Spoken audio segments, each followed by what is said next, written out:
The McCullough family, seeking a serene getaway, embarked on a leisurely boat trip along the winding waterways of the mysterious Bayou Isles. As the golden sun dipped below the horizon, casting long shadows upon the tranquil waters, they stumbled upon an enigma that would plunge them into the depths of a forgotten maritime legend. Amidst the twilight, an old pirate ship emerged from the mist, its time-worn sails billowing in the breeze. The vessel, christened the Shadow's Embrace, lay dormant, entwined in the ghostly tendrils of the bayou's history. Intrigued, the McCulloughs docked their boat alongside the ancient ship, unaware that their leisurely escape would soon become a voyage into the supernatural. The moment their feet touched the weathered planks of the pirate ship, a subtle shift in the air signaled the awakening of long-buried secrets. Creaking echoes resonated through the stillness as the ship, once a phantom relic of piracy, stirred with an ethereal vitality. Shadows danced upon the deck, whispering tales of forgotten treasures and the cursed souls that guarded them. As the McCulloughs ventured deeper into the heart of the pirate ship, they discovered the captain's cabin, a chamber frozen in time. A tattered map, adorned with cryptic symbols, beckoned them to unveil the truth behind the ship's spectral existence. It hinted at the location of a legendary treasure, rumored to grant both immense wealth and a haunting curse. Drawn by the allure of untold riches, the family navigated the treacherous path laid out by the map. Each step brought them closer to the heart of the bayou's enigma, where the boundary between the living and the supernatural blurred into an ominous tapestry of shadows and echoes. As they reached the concealed vault, the air thickened with an otherworldly presence. The ghostly apparitions of long-lost pirates materialized, their spectral eyes fixated on the intruders. A silent pact bound the McCulloughs to the fate of the Shadow's Embrace and the curse that guarded its coveted treasure. In a climactic encounter, the family confronted the vengeful spirits, deciphering the true meaning of the treasure, an ancient artifact that held the power to either break the curse or plunge the bayou into eternal darkness. The choice, a delicate balance between greed and redemption, rested in their hands. As the first rays of dawn painted the sky, the McCulloughs made a sacrificial decision, shattering the curse that held the pirate ship captive for centuries. The Shadow's Embrace dissolved into a spectral mist, leaving behind the echoes of gratitude from the freed souls. The family, enriched not by material wealth but by the wisdom of the bayou's mysteries, sailed away from the now silent waters. The legend of the Shadow's Embrace became a whispered tale among the locals, a cautionary story of greed, redemption, and the spectral dance between the living and the forgotten tides of the bayou.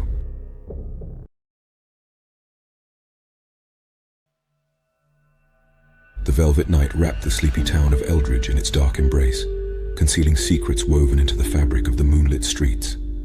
An unassuming family, the Andersons, moved into a charming Victorian house with a peculiar history, an abode where shadows held tales of love, betrayal, and a lingering supernatural presence. As the clock struck midnight, soft whispers echoed through the corridors, revealing the silent conversations of the past. The matriarch of the Anderson family, Eleanor, discovered an old diary hidden in the attic. Its fragile pages chronicled the life of Isabella, a woman who once called the Victorian house her sanctuary. Isabella, a seamstress with a heart as delicate as the fabric she wove, fell in love with a mysterious figure named Victor. Their clandestine meetings under the silver glow of the moon ignited a forbidden romance, leading to secret vows exchanged in the garden adorned with moonflowers. However, the idyllic love story took a tragic turn when Victor's true nature was revealed. He was a creature of the supernatural, bound to the shadows. A curse cast upon him centuries ago dictated that his love would bring not only joy, but also an eternal separation. Heartbroken yet determined, Isabella sought a way to break the curse and unite with Victor in both daylight and darkness.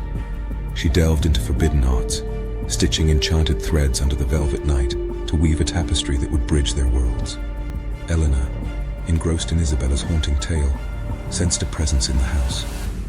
Whispers grew louder as the Andersons slept, and the rhythmic hum of a sewing machine resonated through the stillness.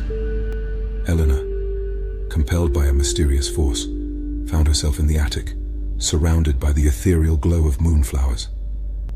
Guided by Isabella's spectral hands, Eleanor continued the unfinished tapestry, a legacy woven through time. With each stitch, the barrier between the living and the supernatural weakened, and Isabella's spirit merged with Eleanor's in a harmonious dance.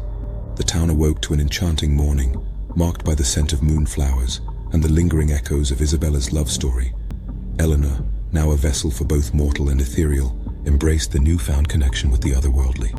The Anderson house, once whispered about for its haunting past, transformed into a haven where the living and the spectral coexisted. The garden flourished with moonflowers, their petals opening to the touch of both sunlight and moonlight, symbolizing a love that conquered the boundaries of time and curses. Eldridge, touched by the magic of the Andersons, became a haven where the stories of the living and the departed intertwined like threads in a celestial tapestry. And in the velvet night, Isabella's laughter echoed through the corridors, a testament to a love that transcended the veil between life and the afterlife.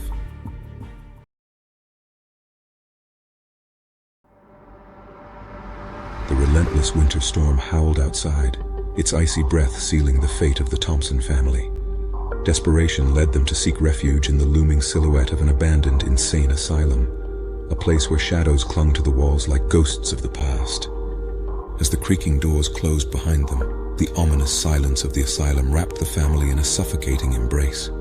Flickering lanterns revealed dilapidated corridors, each step echoing with the whispers of tormented souls long forgotten. The patriarch, Richard, attempted to reassure his wife, Sarah, and their two children, Amelia and David, as they huddled in the entrance hall. Unbeknownst to them, the asylum held secrets darker than the encroaching night.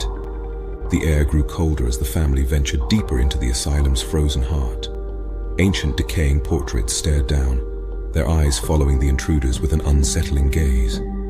A distant moan echoed through the halls, like a lamentation carried by the chilling wind.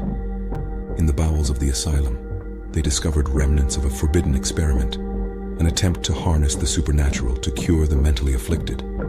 The spirits of those who endured the twisted trials lingered, their anguished murmurs blending with the haunting wail of the storm. As midnight approached, the family sought refuge in the asylum's chapel, its broken stained glass casting eerie hues on the frozen ground. Unearthly shadows danced on the walls, and the temperature plummeted as the supernatural forces awoke. A monstrous entity, born from the desperation of lost souls, emerged from the asylum's depths.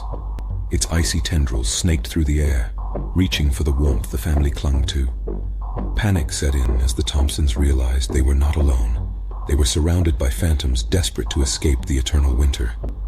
Richard, fueled by paternal instinct, confronted the supernatural force. In the flickering light, he glimpsed the tormented faces of the entity's victims, pleading for release.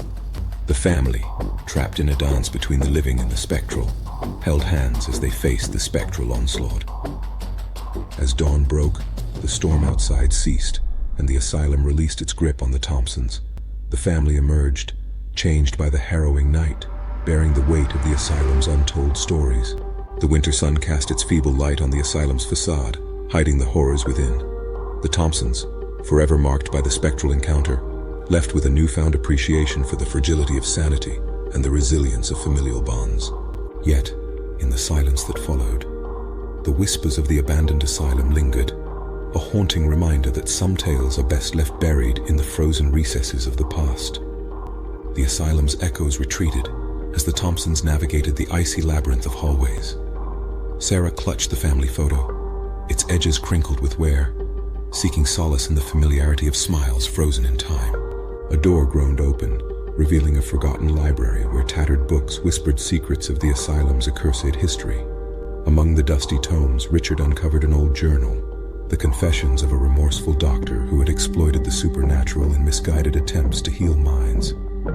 As the family delved into the chilling entries, the specters of the asylum seemed to materialize, their icy fingers tracing the words on the pages.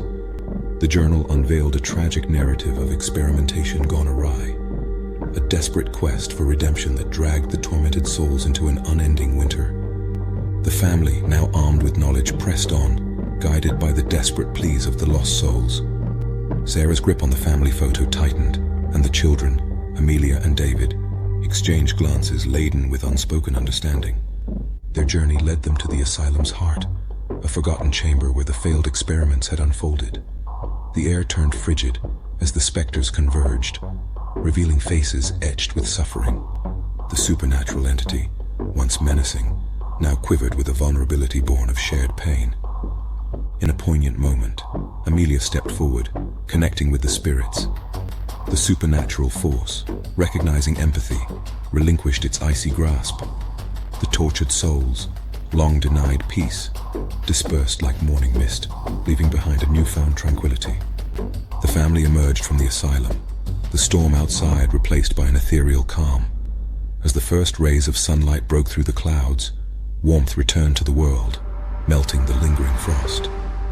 The asylum, stripped of its spectral inhabitants, stood in silence, a monument to the consequences of tampering with the supernatural. The Thompsons, forever changed by the ordeal, walked into the thawing landscape. The asylum, now a relic of the past, bore witness to their resilience against the ominous forces that sought to ensnare them. As they left the asylum's shadow, the winter storm's remnants whispered tales of redemption, reminding the family that even in the darkest corners, hope could emerge like a fragile blossom, resilient against the biting frost.